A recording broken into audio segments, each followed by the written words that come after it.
नमस्कार, दिन लेकर टॉप 5 आपको बताने के लिए शाम 5 बजे तक की 25 बड़ी खबरों का पूरा अपडेट। शुरू करते हैं आज का टॉप 5। कवर्धा पहुंचे असम के मुख्यमंत्री हेमंत बिस्वा शर्मा चुनावी सरगर्मी और गर्मी को बढ़ाने वाले बयान देते नजर आए। उन्होंने कवर्धा से मंच पर कांग्रेस के प्रत्याशी मोहम्मद अकबर को लेकर बड़ा जुबानी हमला बोला। कहा कि एक अकबर आता है तो 100 अकबर को बुला लाता है, इसीलिए जितनी जल्दी हो सके अकबर को बाहर करो। हेमंत बिस्वा शर्मा ने कहा कि छत्तीसगढ़ी भाषा बहुत प्यारी भाषा है। मैं माता कामाख्या की धरती से आया हूं, मां बमलेश्वरी की धरती पर आप सबको नमन है। हेमंता के मोहम्मद अकबर पर दिए गए बयान के बाद छत्तीसगढ़ की सियासत में भूचाल आने के आसार हैं। देश का जो भी कोने में बाबर को दिखाई देता है, औरंगजेब को दिखाई देता है, हुमायूं को दिखाई देता है, अकबर को दिखाई देता है, जल्दी जल्दी इसको खास कर साफ करिए, नहीं तो देश का बर्बाद हो जाएगा। एक अकबर अगर एक जगह में आते हैं, वो अकबर 100 अकबर को बुला के लेके आते हैं, वो बात भूलिए मत। छत्तीसगढ़ बीजेपी ने तीसरी लिस्ट जारी कर दी है, जिसमें भावना बोहरा को पंडेरिया से टिकट दिया गया। तीसरी लिस्ट में एक प्रत्याशी के नाम का ऐलान किया गया। बीजेपी की तीसरी लिस्ट पर सीएम भूपेश बघेल ने तंज कसते हुए कहा कि टिकट वितरण में रमन सिंह की चल रही है। रमन सिंह अपने लोगों को टिकट दे रहे हैं, वो खुद भी डूबेंगे और पूरे कुनबे को ले डूबेंगे, जिस पर रमन सिंह ने भी पलटवार करने में देरी नहीं की। रमन ने कहा कि सीएम भूपेश को डॉक्टर रमन के अलावा और कुछ नहीं दिखता। सुबह, दोपहर, शाम के सपने में भी डॉक्टर रमन सिंह दिखते हैं। उनको क्या फोबिया है या समझ से बाहर है। टिकट की घोषणा केंद्रीय चुनाव समिति करती है। अच्छे लोगों को टिकट मिला है, दिक्कत की बात नहीं है।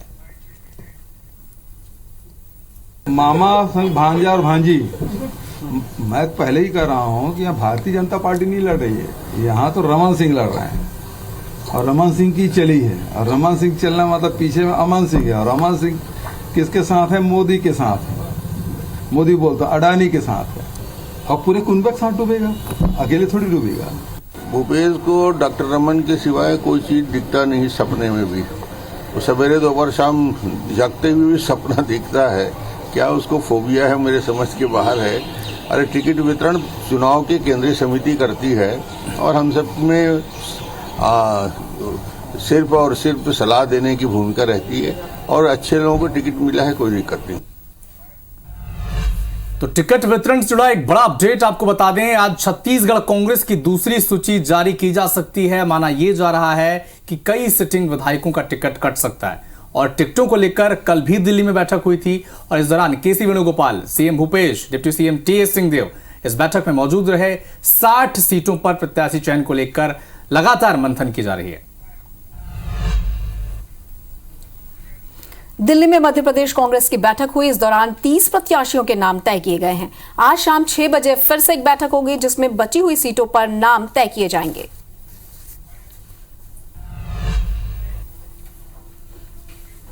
पूर्व सीएम रमन सिंह ने निर्वाचन आयोग से विधानसभा चुनाव की तारीख को आगे बढ़ाने का आग्रह किया है। छठ पूजा की वजह से दूसरे चरण के मतदान की तारीख आगे बढ़ाने की मांग की गई है। रमन सिंह के बाद सीएम भूपेश बघेल ने भी तारीख को आगे बढ़ाने की मांग की है। 17 नवंबर को दूसरे चरण का मतदान है और छठ पूजा का कार्यक्रम भी है, इसीलिए चाहे पक्ष हो या विपक्ष, दोनों ये चाहते हैं कि इस दिन मतदान ना हो, इसकी तारीख आगे बढ़ाई जाए। जैसे कि राजस्थान में बढ़ाया गया, वैसे ही चाहते हैं कि यहां भी बढ़ाया जाए। विंध्य में कांग्रेस को एक बड़ा झटका लगा। पूर्व विधायक सुंदरलाल तिवारी के बेटे सिद्धार्थ तिवारी भाजपा में शामिल हुए। सिद्धार्थ तिवारी त्योंथर विधानसभा से कांग्रेस से टिकट की लगातार वो मांग कर रहे थे। इधर जांजगीर में 350 से ज्यादा लोग बीजेपी में आ गए। भीम आर्मी समेत अन्य समाज के लोग हैं जिन्होंने आज बीजेपी प्रवेश किया। कार्यकर्ता सम्मेलन के दौरान सभी ने पार्टी की सदस्यता ली है। कांकेर जिले की अंतागढ़ विधानसभा सीट कांग्रेस में बगावत शुरू हो गई है। वर्तमान विधायक अनूप नाग ने नामांकन भरा। अनूप नाग निर्दलीय चुनाव लड़ेंगे। बता दें कि कांग्रेस ने रूप सिंह पोटाई को प्रत्याशी बनाया है। टिकट कटने से अनूप नाग और उनके समर्थकों में काफी नाराजगी है। जांजगीर चांपा के जयजयपुर विधानसभा क्षेत्र से बीजेपी के प्रत्याशी कृष्णकांत चंद्रा ने बमनीडीह में कार्यकर्ताओं की बैठक ली। इसके बाद जनसंपर्क कर लोगों से अपने पक्ष में वोट मांगे। कृष्णकांत चंद्रा ने कहा कि जयजयपुर विधानसभा क्षेत्र में विकास हुआ नहीं है, इसी वजह से जनता बदलाव चाहती है और इसीलिए जनता बीजेपी की ओर आशा भरी निगाहों से देख रही है।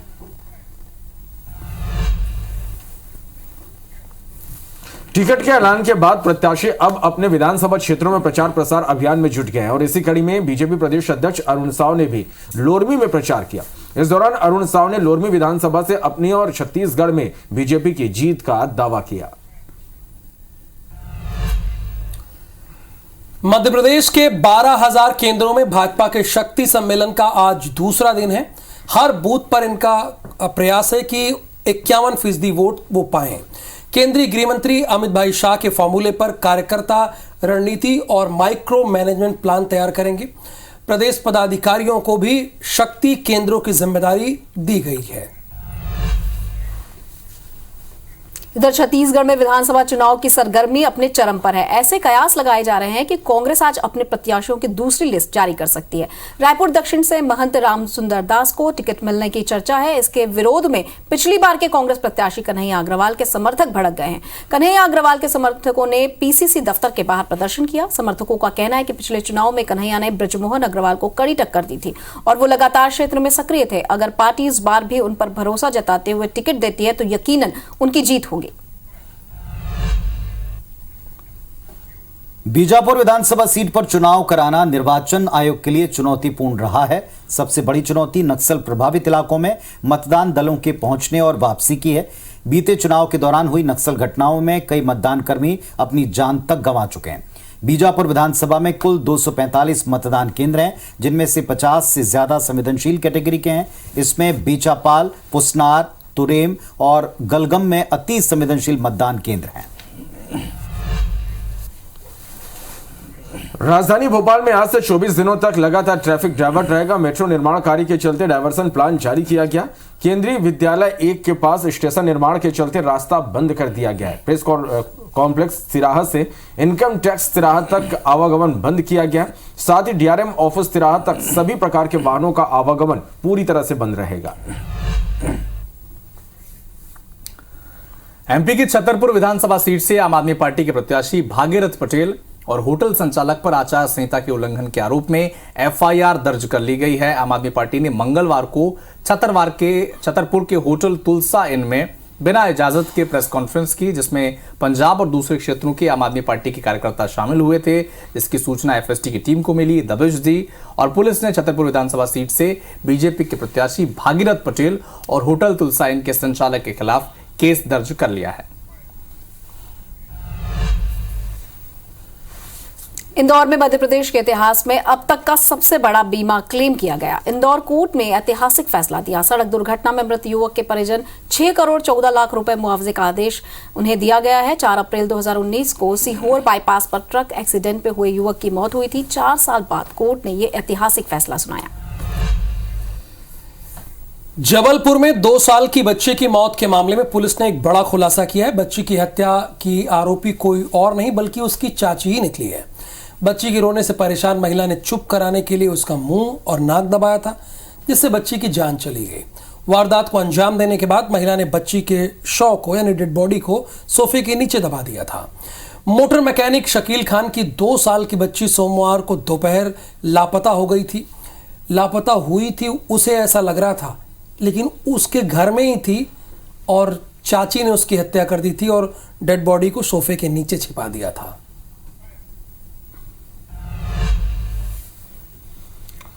मुरैना जिले में एबिसोड 4 की खबर का एक बड़ा असर हुआ है। यहां स्वास्थ्य विभाग की टीम धरसूला गांव पहुंचकर 200 से अधिक मरीजों के सैंपल लिए। गांव के 2 दर्जन से अधिक घरों में डेंगू लार्वा के मच्छर मिले। स्वास्थ्य विभाग की टीम ने मच्छरों के लार्वा को एक फॉग मशीन और दवाइयों का छिड़काव कर नष्ट कराया। बता दें कि कल डेंगू से एक छात्रा की मौत हुई थी, जिसके बाद से स्वास्थ्य विभाग में हड़कंप मचा हुआ है। इधर खरगोन में युवक युवती ने आत्महत्या का प्रयास किया, जिसमें युवक की जान चली गई है। युवती की हालत गंभीर है। दोनों ने कीटनाशक पी लिया। गोगावा थाना क्षेत्र के टेमरनी गांव की घटना है। प्रेम प्रसंग की आशंका है। पुलिस हर एंगल से छानबीन कर रही।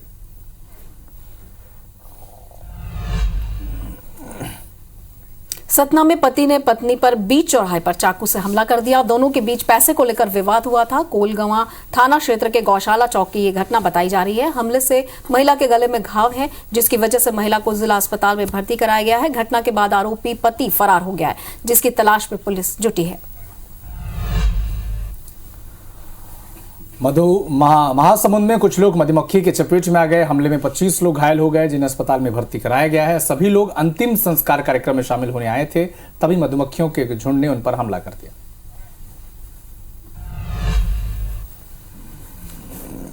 रीवा में मजदूर पर हमले के बाद बवाल मच गया। टेहका चौराहे की ये पूरी घटना है। निजी मेडिकल स्टोर गार्ड से मजदूरों का विवाद हुआ था। समझाइश देने पहुंचे पुलिसकर्मियों के साथ मारपीट की गई। मामूली बात को लेकर पथराव और आगजनी भी हुई। मौके पर भारी पुलिस बल तैनात है। फिलहाल हालात कंट्रोल में बताए जा रहे हैं। घटना में 3 टीआई 2 अन्य पुलिसकर्मी गंभीर रूप से घायल हुए हैं। गुस्साए लोगों ने एक गाड़ी में आग भी लगा दी। इंदौर के चर्चित बल्ला कांड मामले में 22 नवंबर को गवाहों के बयान दर्ज होंगे। बीजेपी विधायक आकाश विजयवर्गीय ने जिला कोर्ट में पहले ही बयान दर्ज करवा चुके हैं। बल्ला कांड के जनक भी यही थे। मामलों की सुनवाई के लिए विशेष न्यायालय में केस चल रहा है। आपको ये बता दें कि निगम की टीम के साथ आकाश विजयवर्गीय ने विवाद किया था। विधानसभा चुनाव के मद्देनजर मध्य प्रदेश में आदर्श आचार संहिता लगी हुई है। अवैध वस्तुओं के परिवहन को रोकने के लिए पुलिस एक बड़ी सक्रियता से वाहनों की चेकिंग कर रही है। इसी क्रम में बैतूल जिले की मुल्ताई पुलिस को बड़ी सफलता भी मिली है। फव्वारा चौक के पास पुलिस ने वाहन चेकिंग के दौरान एक कार से करीब 10 लाख रुपए जब्त किए। जब्त की गई रकम अनाज व्यापारी की बताई जा रही है। व्यापारी का कहना है कि वो बैंक से रुपए निकाल कर ले जा रहा था, जिसके कागज भी उन्होंने पुलिस को सौंप दिए हैं। फिलहाल पुलिस व्यापारी से पूछताछ कर रही है। इंदौर में क्रिकेट पर सट्टा लगाते पकड़े गए सटोरियों से इनकम टैक्स और डीआरआई विभाग की टीम पूछताछ करेगी। इंदौर की क्राइम ब्रांच पुलिस ने द्वारकापुर इलाके में सटोरिये के ठिकाने पर छापामार कार्रवाई की। इस दौरान मौके से 22,90,000 का कैश, 1 किलो 300 ग्राम सोने के बिस्किट, मोबाइल फोन्स और करोड़ों का लेन देन ट्रांजैक्शन का हिसाब बरामद हुआ। पुलिस ने मौके से सटोरिये विशाल मेहता को गिरफ्तार किया। फिलहाल पुलिस इसकी इन्वेस्टिगेशन कर रही। भिलाई में IBC24 की खबर का एक बड़ा असर हुआ है। 20 साल से मुक्ति का इंतजार कर रहे रामनगर मुक्तिधाम में रखे 44 अस्थि कलश को अब मोक्ष मिलेगा। धमतरी की स्वर्ग धाम संस्था ने इनके विसर्जन की जिम्मेदारी ली। संस्था के सदस्यों को भिलाई नगर निगम की टीम ने सम्मान के साथ अस्थि कलश सौंप दिए। स्वर्ग धाम संस्था के अध्यक्ष अशोक पवार ने बताया कि अब तक उन्होंने 589 अस्थि कलश का विसर्जन किया। इसकी भी जानकारी मिली तो नगर निगम को आवेदन किया गया। इधर महापौर नीरज पाल ने बताया कि तकनीकी दिक्कतों के कारण पितृमोक्ष अमावस्या के दिन विसर्जन नहीं हो पाया, लेकिन इस बात की खुशी है कि इन्हें अब मोक्ष मिलेगा। इजराइल हमास जंग के 13वें दिन अमेरिकी राष्ट्रपति जो बाइडेन इजराइल पहुंच गए हैं। उन्होंने जंग के मुद्दे पर नेतन्याहू से मुलाकात की। कहा कि मैं खुद आकर यह दिखाना चाहता था कि हम इजराइल के साथ हैं। हमास ने बेरहमी से इजराइल के लोगों का कत्ल किया है, वो ISIS से भी बदतर हैं। वहीं नेतन्याहू ने इजराइल पहुंचने के लिए बाइडेन का धन्यवाद दिया। कहा कि हमास ने एक दिन 1400 से ज्यादा इजरायलियों की हत्या की है। अब इजराइल के लिए अच्छी बात है कि उनका सबसे अच्छा दोस्त अमेरिका उनके साथ खड़ा है।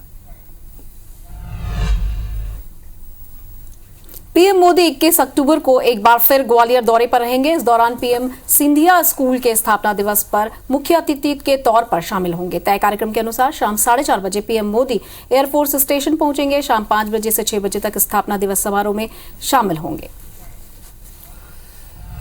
केंद्रीय गृह मंत्री अमित शाह एक बार फिर छत्तीसगढ़ आएंगे। 19 अक्टूबर को अमित शाह बस्तर पहुंचेंगे और यहां जगदलपुर, चित्रकूट और बस्तर विधानसभा के बीजेपी प्रत्याशियों के नामांकन दाखिल में शामिल होंगे। इसके बाद लालबाग मैदान में चुनावी सभा को संबोधित करेंगे। सभा को लेकर बीजेपी ने तैयारी शुरू कर दी। मौके का जायजा हमारे संवाददाता नरेश मिश्रा ने लिया था, उन्होंने ये जानकारी दी है। शारदीय नवरात्र का आज चौथा दिन है। आज के दिन मां कुष्मांडा की पूजा की जाती है। रायपुर की जेल रोड में स्थित मां चामुंडा देवी मंदिर में भक्तों का तांता लगा रहा है। रायपुर सेंट्रल जेल परिसर में स्थित देवी मां के इस मंदिर के रंगरोगन का काम सेंट्रल जेल के कैदियों की ओर से किया जाता है। यह मंदिर 150 साल पुराना है। जिस जेल परिसर में मंदिर मौजूद है, इसका निर्माण ब्रिटिश काल में कराया गया था।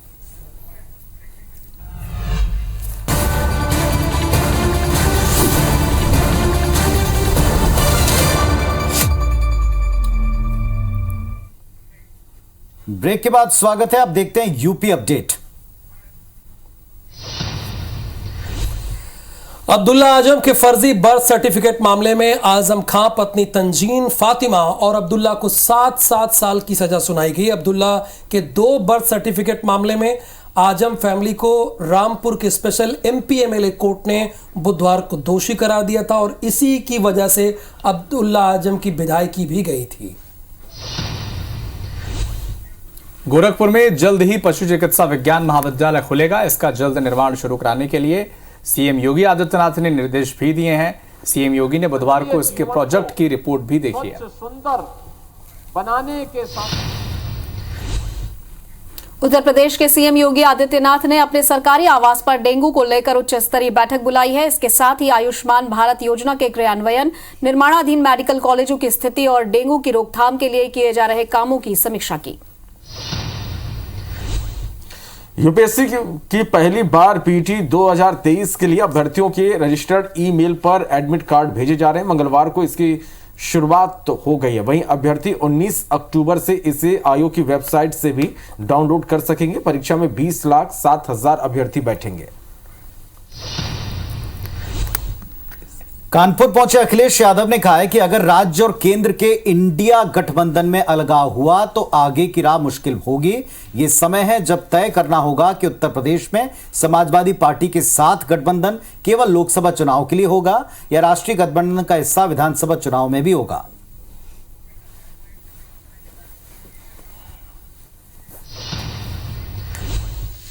उत्तर प्रदेश और उत्तराखंड की हर खबर को जानने के लिए IBC 24 यूपी यूके को सब्सक्राइब करें और नोटिफिकेशन बेल दबाना ना भूलें। और आपको बता दें कि केंद्रीय गृह मंत्री अमित शाह एक बार फिर से छत्तीसगढ़ आने वाले हैं। 19 अक्टूबर को अमित शाह बस्तर पहुंचेंगे और यहां जगदलपुर, चित्रकूट और बस्तर विधानसभा के बीजेपी कैंडिडेट्स के नामांकन दाखिले में शामिल होंगे। इसके बाद लाल बाग मैदान से चुनावी सभा को संबोधित करने वाले हैं। इस सभा को लेकर बीजेपी ने तैयारी शुरू कर दी है। मौके पर जाकर हमारे सहयोगी ने जायजा लिया, दिखा रहे हैं आपको। केंद्रीय गृह मंत्री अमित शाह बस्तर दौरे पर रहेंगे और उनके बस्तर दौरे के दौरान ही भारतीय जनता पार्टी के प्रत्याशी नामांकन दाखिल करेंगे। उनकी इस सभा की तैयारियां जोर शोर से चल रही हैं और इससे पहले प्रधानमंत्री की भी सभा यहीं पर हुई थी। भारतीय जनता पार्टी की एक कोशिश है कि चुनाव से पहले जो दिग्गज नेता हैं वो उन स्थानीय मुद्दों को लेकर यहाँ पर जनसभा को संबोधित करें, जिन मुद्दों को लेकर भारतीय जनता पार्टी चुनाव में उतरने जा रही है। भारतीय जनता पार्टी के नेताओं का दावा है कि ये चुनाव एक तरफा नहीं रहने वाले और इस बार भारतीय जनता पार्टी कड़ी टक्कर चुनावी मैदान में देने जा रही है। निश्चित रूप से आने का कार्यक्रम उनका बन रहा है। 19 तारीख को नामांकन के समय एक सभा को भी संबोधित करेंगे, ऐसी जानकारी मिली है। 19 तारीख को हम जमा करेंगे। आदरणीय हमारे गृह मंत्री अमित शाह जी उस कार्यक्रम में शामिल होंगे। 19 तारीख को हम सारे तीनों विधानसभा का एक साथ नॉमिनेशन करेंगे। तो फिलहाल इस बुलेटिन में इतना ही, लेकिन जाने से पहले याद दिला दें, हर खबर का अपडेट और बड़े विषयों पर डिबेट सिर्फ आपको मिलेगी IBC 24 पर। देखते रहें IBC 24। हमें इजाजत दें फिलहाल, नमस्कार।